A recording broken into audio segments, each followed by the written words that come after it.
தந்தை, மகன், தூய ஆவியின் பெயராலே ஆமேன். மூவொரு கடவுளுடைய அருளும் ஆசீரும் பாதுகாப்பும் வழி நடத்துதலும் உங்களோடு இருப்பதாக. தவக்காலம் 4வது வாரம் வியாழக்கிழமை. இயேசுவின் அன்பு சொந்தங்களே, தவக்காலம் இறந்து போன ஆசிரியம் அருளையும் பெற்றுக் கொடுக்கின்ற காலம். நம்மை மீண்டும் இறை உறவிலே வாழச் செய்கின்ற காலம். இந்த இறை உறவில் நாம் மீண்டும் தலை தோங்க வேண்டுமெனில் நம் வாழ்வை அலசி பார்க்க வேண்டும். இன்றைய முதல் வாசகத்தை படிக்கின்ற பொழுது பாவமும் பரிந்துரையும் என்ற 2 செயல்பாடுகள் கொடுக்கப்பட்டிருக்கின்றன. பாவம் கடவுளிடமிருந்து நம்மை பிரிக்கக்கூடியது, கடவுளுக்கு எதிராக நம்மை செயல்பட தூண்டக்கூடியது, கடவுளுக்கு மன வருத்தத்தை கொடுக்கக்கூடியது. இன்றைய வாசகத்தில் பார்க்கின்ற பொழுதும் கூட இஸ்ராயல் மக்கள் கடவுளை மறந்து போனார்கள். பெற்ற தாய் உன்னை மறந்தாலும், பால் குடிக்கும் குழந்தை தாயானவள் மறந்தாலும், நான் உன்னை ஒருபோதும் மறவேன், உன்னை என் உள்ளம் கைகளை பொறித்து வைத்திருக்கின்றேன் என்று வாக்குத்தத்தம் கொடுத்த கடவுள் நம்மை மறவாத தேவனாக இருக்கின்றார்.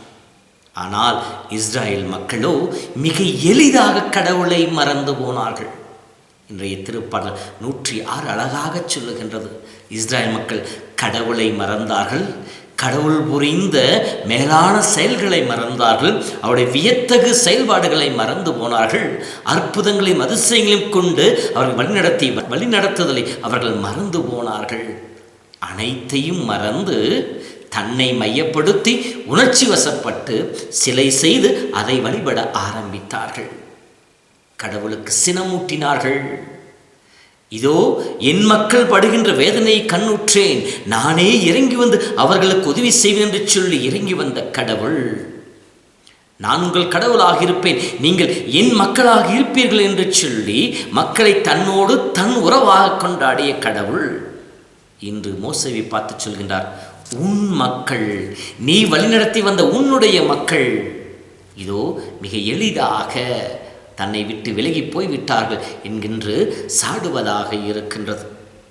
அன்பு சகோதரமே, நாமும் திருமுழுக்கின் வழியாக கடவுளுடைய மக்களாக தேர்ந்தெடுக்கப்பட்டவர்கள், கடவுளுடைய சொந்த மக்களாக அவருடைய புனிதத்துவத்திலே பங்கெடுக்கின்ற அவருடைய கரங்களை தவிர்க்கின்ற செல்ல பிள்ளைகளாக நாம் அழைக்கப்பட்டவர்கள்.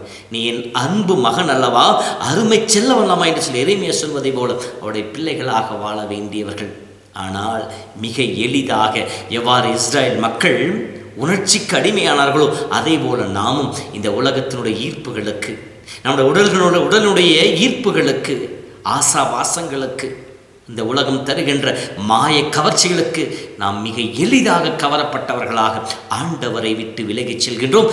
ஆண்டவர் செய்த அற்புதமான அதிசயமான வியத்தகு செயல்களை மறந்து போனவர்களாக இருக்கின்றோம்.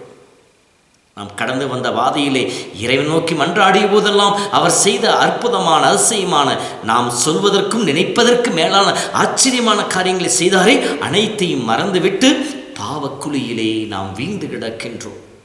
நம்முடைய செயல்கள் கடவுளுக்கு சினமூட்டக்கூடியதாக, வருத்தத்தை கொடுக்கக்கூடியதாக, வேதனை கொடுக்கக்கூடியதாக இருக்கின்றது.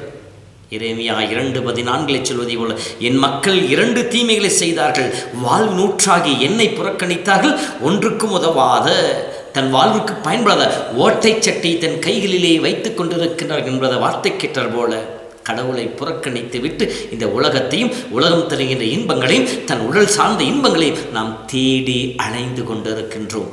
அலசி பார்ப்போம்.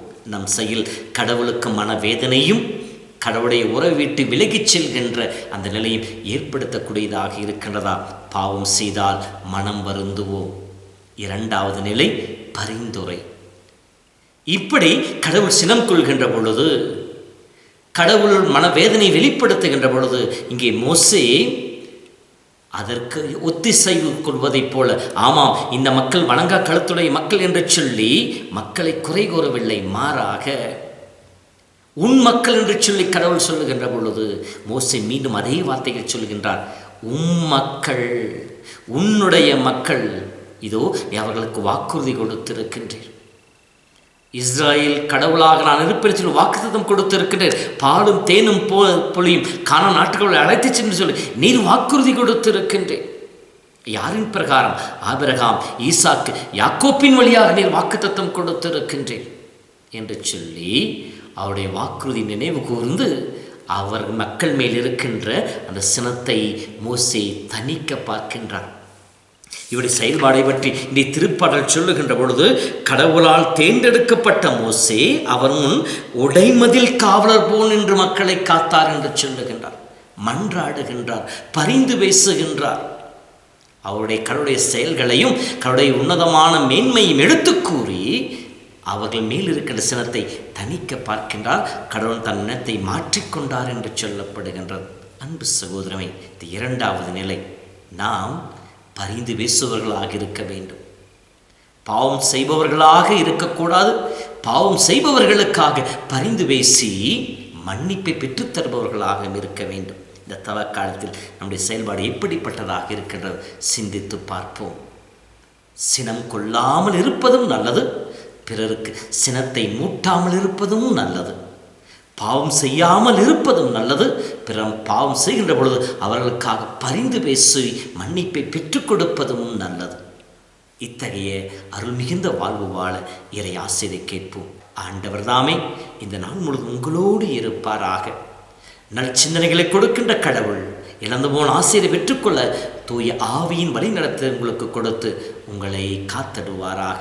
நானும் இறைவன் கொடுத்த ஆசீராலும் கிறித்துவத்தினுடைய மகத்துவமான ஆசீராலும் உங்களை இந்த நாள் முழுவதும் இறைக்கரம் தாங்க ஆசீர்வதிக்கின்றேன். எல்லாம் வல்ல இறைவன் தந்தை, மகன், தூய ஆவிதாமே உங்களையும் உங்கள் குடும்பங்களையும் நிறைவாய் ஆசீர்வதித்து பாதுகாத்து வழி நடத்துவாராக. ஆமென். நற்கருணை